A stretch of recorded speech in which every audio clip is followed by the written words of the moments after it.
കാരണം യുവരാജ് മോശമുള്ള ആളായിരുന്നില്ല. ആ സാഹചര്യത്തിൽ ആൾക്ക് തോന്നിയത് ഞാൻ ക്യാപ്റ്റനാണ്, ഞാൻ പടം നയിക്കുന്ന ആളാണ്, ഞാൻ ഇതിന് അമീറാണ് എന്ന് പറയുമ്പോൾ ഞാൻ എടുക്കുന്ന ഒരു തീരുമാനം അത് ശരിയാണ് എന്നുള്ള രീതിയിൽ തന്നെയാണ് പോകുന്നത്. അത് നമ്മുടെ ഉള്ളിലാണ്. സമയം എന്ന് പറയുന്നത് നമ്മൾ കഴിഞ്ഞ പ്രാവശ്യം പറഞ്ഞ പോലെ തന്നെ വലിയ വാല്യൂ ഉള്ള ഒരു സംഭവം തന്നെയാണ്. ആ വാല്യൂ ഉള്ള സംഭവത്തിലേക്ക് നമ്മൾ എന്താണോ ചെയ്യാൻ ഉദ്ദേശിച്ചത് ആ കാര്യങ്ങളെ കണക്ട് ചെയ്യിപ്പിച്ചിട്ട് അതിനെ ക്രോഡീകരിക്കേണ്ട വേണം. ക്രോഡീകരിക്കുക ചെയ്യാതെ പറ്റില്ല. കാരണം അങ്ങനെ ചെയ്യുമ്പോൾ തന്നെ ഇപ്പോൾ മാറ്റങ്ങൾ പെട്ടെന്ന് വേണം എന്നുള്ളപ്പോൾ നേരത്തെ പറഞ്ഞ പോലെ തന്നെ ധോണി ഇറങ്ങിയ സാഹചര്യം എന്ന് പറയുന്നത് അത് ആ നിലപാട് ആ സാഹചര്യത്തിൽ എടുക്കുക എന്ന് പറയുന്നത് അത് അതിനൊരു ക്യാപ്റ്റൻ ഉണ്ട്. ആൾക്ക് അതിനുള്ള പവർ ഉണ്ട്.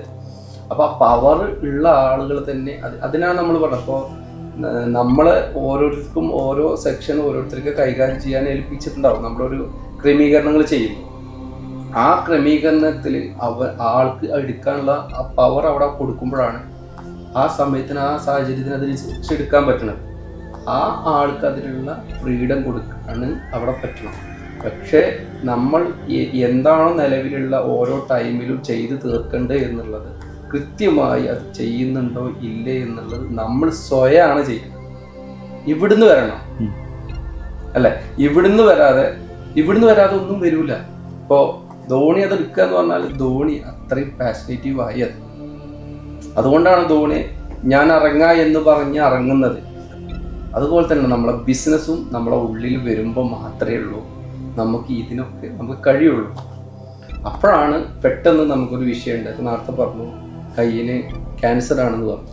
അത് മുറിച്ച് മാറ്റണം എന്നുള്ള തീരുമാനം അവിടുന്ന് ഉള്ളിൽ നിന്ന് വരും ഓട്ടോമാറ്റിക്. കാരണം എന്താ, നമ്മുടെ ബിസിനസ് അതായത് പടരും അല്ലേ, നമ്മുടെ മനുഷ്യനാണ് ബിസിനസ്സിനായിട്ട് കണക്ട് ചെയ്യുമ്പോൾ അത് പടരും എന്ന് വന്നു കഴിഞ്ഞാൽ നമ്മൾ മുറിച്ച്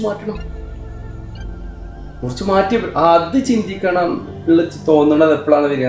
അവിടെ ഞാൻ എന്നെ സ്നേഹിക്കുക എന്ന് പറയുന്നത് നമ്മുടെ ബിസിനസ്സിനെ സ്നേഹിക്കണം. അപ്പം ഞാൻ എന്നെ സ്നേഹിക്കുമ്പോൾ മാത്രമേ എൻ്റെ ബിസിനസ്സിലേക്ക് അത് വരുള്ളൂ. അപ്പോൾ ബിസിനസ് സ്നേഹിക്കുമ്പോഴാണ് നമുക്കത് മുറിച്ച് മാറ്റണം തോന്നും.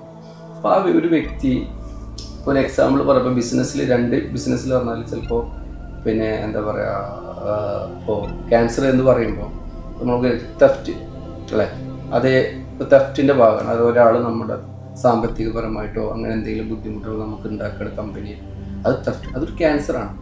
നമുക്കതൊരിക്കലും എന്ത് ചെയ്യാൻ പറ്റില്ല. അതല്ലെങ്കിൽ പടരും. കാരണം നമ്മളൊരു സ്പേസ് കൊടുത്ത് അത് പടരും. അപ്പോൾ എന്ത് ചെയ്യണം, നമ്മളത് മുറിച്ച് മാറ്റണം. കാരണം ഇല്ലെങ്കിൽ എന്ത് പറ്റും, ക്യാൻസർ മുഴുവൻ ബാധിക്കും അല്ലേ. അപ്പോൾ നമ്മളില്ലാതാണ്ട് പോലെ തന്നെ നമ്മുടെ ബിസിനസ്സും ഇല്ലാണ്ട്. അപ്പോൾ അവിടെ നമുക്ക് കൃത്യമായി നിലപാടെടുക്കാൻ സ്വയം വരണം. അപ്പോഴേ നമ്മുടെ ബിസിനസ് ആകുമ്പോഴേ ഉള്ളൂ അത് വരുള്ളൂ. ഇതാണ് ഇതിൽ എനിക്ക് പറയാനുള്ളത്. അപ്പോഴേ സമയം ഞാൻ ഇപ്പം നമ്മൾ ഈ ഒരു ഇരുത്തവും ഒക്കെ നമ്മൾ ആഗ്രഹിച്ചത് ഇപ്പോൾ നമ്മൾ വലിയൊരു ബിസിനസ്മാനായിട്ടോ വലിയൊരു സംഭവമായിട്ടോ ഒന്നുമല്ല. പക്ഷേ നമുക്ക് ഈ ഒരു ചെറിയ ബിസിനസ്സിൽ ചെറിയ കാര്യങ്ങളൊക്കെ ചെയ്യാൻ പറ്റിയിട്ടുണ്ട്. പ്രത്യേകിച്ച് ചെറിയ ബിസിനസ്സിലാണ് ഒന്നും ചെയ്യാൻ കഴിയില്ല എന്ന് നമ്മൾ വിശ്വസിച്ചിട്ടുള്ളത്. ഇങ്ങനെ ഇപ്പോൾ ഒരു ചെറിയൊരു ഷട്ടറുള്ള ഷോപ്പിൽ ഇതൊക്കെ പാടെ കൊണ്ടുവരിക എന്നുള്ളതാണ് ചോദ്യം. അപ്പോൾ അവിടെ കഴിയില്ല എന്നാണ് ഒരു പൊതു ധാരണ ഉള്ളത്. ആ ധാരണയിലേക്ക് കഴിയും. വലിയ കോർപ്പറേറ്റിന് മാത്രമല്ല ചെറിയൊരു ഷോപ്പിനകത്തൊന്നും ഒരു സിസ്റ്റം കൊണ്ടുവരാൻ കഴിയും എന്ന് പറയാനാണല്ലോ നമ്മൾ ഇങ്ങനെയൊക്കെ കൂടിയിരിക്കുക. വലിയ ആളുകൾക്ക് വലിയ ഐഡിയ കൊടുക്കാനൊന്നുമല്ല, ചെറിയ ആളുകൾക്ക് ഐഡിയ കൊടുക്കാനാണ്. അപ്പോൾ നമ്മളിതിൽ ഉദ്ദേശിക്കുന്നത് എന്താണ് നമ്മളവിടെ ചെയ്തത്, അവിടെ എങ്ങനെയാണ് നമ്മൾ സിസ്റ്റം കൊണ്ടുവന്നത്, ആ സിസ്റ്റം എങ്ങനെയാണ് മെല്ലെ മെല്ലെ ഈ ടീമിലേക്ക് കൊടുത്തത്. ഒരു ചെലവുമില്ലാതെ തന്നെ ഉള്ള സാഹചര്യം വെച്ചിട്ട് തന്നെ നമുക്ക് ചെയ്യാൻ പറ്റും എന്ന് പറയാനാണല്ലോ അതെ നമ്മളിങ്ങനെ കൂടിയിട്ടുള്ളത്. അതാണ് നമ്മളുടെ ഒരു നെക്സ്റ്റ് രണ്ടാമത്തെ നിങ്ങൾ പറയുന്ന ഭാഗത്തേക്ക് കോൺട്രിബ്യൂട്ട് ചെയ്യാനുള്ളത്. അപ്പം നമ്മൾ അതിലേക്കൊക്കെ വരും. ഇപ്പം നിയാസിക്ക പറഞ്ഞു നമ്മളുടെ ക്യാൻസർ, തെഫ്റ്റ് ഇങ്ങനെയുള്ള കാര്യങ്ങൾ. നമ്മൾ സത്യത്തിൽ എന്തുകൊണ്ടാണ് അതങ്ങനെ സംഭവിക്കുന്നത്? ഒരു തെഫ്റ്റ് ഒരു ഷോപ്പിൽ വരാനുള്ള സാഹചര്യം എന്താണ്? സിസ്റ്റം ഇല്ലാത്തതുകൊണ്ടാണ്. ആ സിസ്റ്റം പ്രോപ്പർ ആണെന്നുണ്ടെങ്കിൽ തെഫ്റ്റ് നടന്നത്. അല്ലെങ്കിൽ തെഫ്റ്റ് നടന്നിട്ട് പെട്ടെന്ന് പിടിക്കപ്പെട്ടെങ്കിൽ അവിടെ സിസ്റ്റം ഉള്ളത് കൊണ്ടാണ്. അപ്പോൾ പലപ്പോഴും പല സാഹചര്യത്തിലും നമുക്കറിയാൻ സാധിക്കും ആ സിസ്റ്റം നമ്മൾ റിട്ടേൺ ആയിട്ടുള്ള നമ്മളുടെ ആ കാഴ്ചപ്പാടിൽ ഈ കാര്യങ്ങൾ ഡിസൈൻ ചെയ്യാത്തത് കൊണ്ടാണ് ആ ഡിസൈനെ ബ്രേക്ക് ചെയ്തിട്ട് നമ്മൾ ഒരു സാധനം കൊണ്ടുവരുന്നത്. ആ കൊണ്ടുവരുന്ന സമയങ്ങളിലാണ് ഇതെല്ലാം പൊട്ടി നമ്മളുടെ ഇത്തരത്തിലുള്ള പ്രവണതകളൊക്കെ അവിടെ ഉണ്ടാവുന്നത്. ആ സിസ്റ്റം പറയുന്നത് പോലെയാണ് ടീം വർക്ക് ചെയ്യുന്നതെങ്കിൽ ഇത്തരത്തിലുള്ള ക്യാൻസറിനെ വെട്ടിമാറ്റുന്നതിന് പകരം നമുക്കത് എൻ്റർ ചെയ്യാൻ പോലും നമുക്ക് പ്രിക്കോഷൻ എടുക്കാം. എക്സാക്ട്ലി അവിടെ നമുക്ക് പ്രിക്കോഷൻ, നമ്മൾ ഇതൊന്നും എടുക്കാതെ പ്രിക്കോഷൻ ഒന്നും എടുത്തില്ല, എന്നിട്ടാണ് നമ്മൾ ഇവരോട് ഇങ്ങനെയൊക്കെ അപമര്യാദയായിട്ട് പെരുമാറുന്നതെങ്കിൽ അത് നമ്മളെ തെറ്റാണ്. പ്രിക്കോഷൻ ഒക്കെ എടുത്ത് സിസ്റ്റം ക്രിയേറ്റ് ചെയ്ത് എല്ലാം പറഞ്ഞ് ഇങ്ങനെ ചെയ്യാവൂ ഇങ്ങനെ ചെയ്യാവൂ എന്ന് പഠിപ്പിച്ചതിന് ശേഷം അവർക്ക് ചിലപ്പോൾ അത് ചെയ്യാൻ പറ്റുന്ന ഭാഗങ്ങളൊക്കെ ബ്ലോക്ക് ചെയ്തു. നമ്മൾ അവർക്ക് ഇങ്ങനത്തെ എഡിറ്റുകളൊന്നുമില്ല, ഒക്കെ ബ്ലോക്ക് ചെയ്തു. എന്നിട്ട് അതിനെ വരെ ബൈപ്പാസ് ചെയ്ത് ഉള്ളിലൂടെ കയറിട്ട് നടത്തുന്നൊരു തെഫ്റ്റ് നടന്നു കഴിഞ്ഞാൽ പിന്നെ നമുക്ക് അവിടെ ഒരു ചാൻസ് കൊടുക്കുന്നത് മറ്റുള്ള ഏത് ബിസിനസ്സിലായാലും അങ്ങനത്തെ ഒരാൾ ചെയ്തിട്ടും നമ്മളവിടെ ചാൻസ് കൊടുത്താൽ മറ്റുള്ളവർക്കൊരു നെഗറ്റീവ് മെസ്സേജ് സ്പ്രെഡ് ചെയ്യാറുണ്ട്. ഇവിടെ ഇതൊക്കെ നടക്കും, ഇവിടെ ഇനി എന്ത് വന്നാലും ഒരു പ്രശ്നമില്ല. കാരണം ആ വരികൾക്കിടയിൽ മറ്റൊന്നുണ്ട്, ആളുകൾക്ക് മനസ്സിലാവും ഇതൊന്നും പ്രശ്നമില്ല ഇവിടെ. അത് ഉണ്ടാവാതെ നമ്മൾ എന്ത് ചെയ്യണം, ബിസിനസ്മാർ സൂക്ഷിക്കണം. ഹനീഫിക്ക, അവിടെയൊക്കെ എന്താ സംഭവിക്കുന്നത് വെച്ചാൽ നമ്മൾ ഈ സിസ്റ്റം ബ്രേക്ക് ചെയ്യാൻ ആളുകൾ ശ്രമിക്കുന്നു, നമ്മൾ ഇടപെടുന്നു, പുറത്താക്കുന്നു. ആക്ച്വലി നമ്മൾ ഇടപെടലല്ല വേണ്ടത്, അവിടെ സിസ്റ്റം ഡിസൈഡ് ചെയ്യണം. നിങ്ങൾ സിസ്റ്റം ഡിസൈഡ് ചെയ്യണം ഇങ്ങനെ ഒരാൾ ചെയ്താൽ എന്ത് വേണം എന്നുള്ളത്. ഇത് വലിയ പ്രോസസ്സ് തന്നെയാണ്, പക്ഷേ ഇതെല്ലാ സ്ഥാപനങ്ങൾക്കും പതിയെ പതിയെ അഡോപ്റ്റ് ചെയ്യാവുന്ന കാര്യമാണ്. ഞാനിത് പറയാനുള്ള കാര്യം, ഇപ്പോൾ നമ്മൾ ഇലക്ട്രിസിറ്റി ബില്ല് അടച്ചിട്ടില്ല, ഓക്കെ, ലൈൻമാൻ വന്നു ഫ്യൂസ് ഊരാണ്, നമുക്ക് സ്വാഭാവികമായിട്ടും അയാളോട് ദേഷ്യം തോന്നും, അല്ലേ? ഒരാൾ വന്ന് ഫ്യൂസ് ഊരാണ്, അപ്പോൾ അയാൾ പറയുന്നു ഞാൻ എൻ്റെ തൊഴിലെടുക്കുകയാണ്, അതിനപ്പുറം പിന്നെ നമുക്കൊന്നും ചെയ്യാനൊന്നും പറ്റില്ല, നമുക്ക് പോയി അടച്ചേ പറ്റുള്ളൂ. ഓക്കെ, നിങ്ങളുടെ സിം, രണ്ടാമത്തെ കേസ്, നിങ്ങളുടെ സിം എക്സ്പയർഡായി, റിന്യൂ ചെയ്തിട്ടില്ല, നിങ്ങൾക്ക് കമ്പനിയോട് ദേഷ്യം തോന്നുകയോ ഇല്ലയോ? രണ്ടും സെയിം ആണ്. അവിടെ ഇലക്ട്രിസിറ്റി ബില്ലിന്റെ കാലാവധി കഴിഞ്ഞു, എക്സ്പയർഡായി, ഒരാൾ വന്ന് ഫ്യൂസ് ഊരുന്നു. ഓക്കെ, ഇവിടെ സിം എക്സ്പയർഡായി, നമുക്ക് ഉപയോഗശൂന്യമായിട്ട് കിടക്കുന്നു. എൻ്റെ ചോദ്യം വീണ്ടും ഇതാണ്, നിങ്ങൾക്ക് ഈ സിമ്മിൻ്റെ ദാതാക്കൾ അല്ലെങ്കിൽ സർവീസ് പ്രൊവൈഡേഴ്സിന് അവരോട് നിങ്ങൾക്ക് എന്തെങ്കിലും ദേഷ്യം തോന്നുമോ? ദേഷ്യം തോന്നും, പക്ഷെ ഒന്നും പറയില്ല. തോന്നും എന്തായാലും, എവിടെ ആരും പറയാനില്ല.